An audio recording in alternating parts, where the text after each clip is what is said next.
রহিম শহীদ রাষ্ট্রপতি জিয়াউর রহমানের ৪৬তম শাহাদাত বার্ষিকী উপলক্ষে আজকের এই শহীদ রাষ্ট্রপতি জিয়াউর রহমানের রাঙ্গুনিয়াস্থ প্রথম মাজারে আমাদের রাঙ্গুনিয়া উপজেলা যুবদল, ছাত্রদল এবং স্বেচ্ছাসেবক দলের উদ্যোগে আমরা পুষ্পমাল্য অর্পণ করেছি।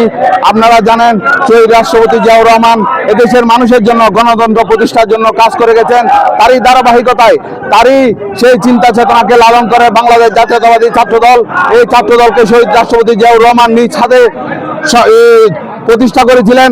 আমি আশা করব সামনের দিনগুলোতে জিয়াউর রহমানের আদর্শ ধারণ করে আমাদের প্রিয় নেতা শহীদ সালাউদ্দিন কাদের চৌধুরীর সুযোগ্য সন্তান হুমায়ুন কাদের চৌধুরীর হাতকে শক্তিশালী করতে রাঙ্গুনিয়া উপজেলা ছাত্রদল ঐক্যবদ্ধভাবে কাজ করবে এবং সামনের দিনগুলোতে যে সামনের নির্বাচন হবে সেই নির্বাচনে জাতীয়তাবাদী ছাত্রদল ব্যানগাট হিসাবে কাজ করবে এই আশাবাদ ব্যক্ত করে এবং আজকে যারা এসেছে সবাইকে আমার পক্ষ থেকে ছাত্রদলের পক্ষ থেকে আন্তরিক ধন্যবাদ জানিয়ে আমি আমার বক্তব্য শেষ করলাম। আসসালামু আলাইকুম।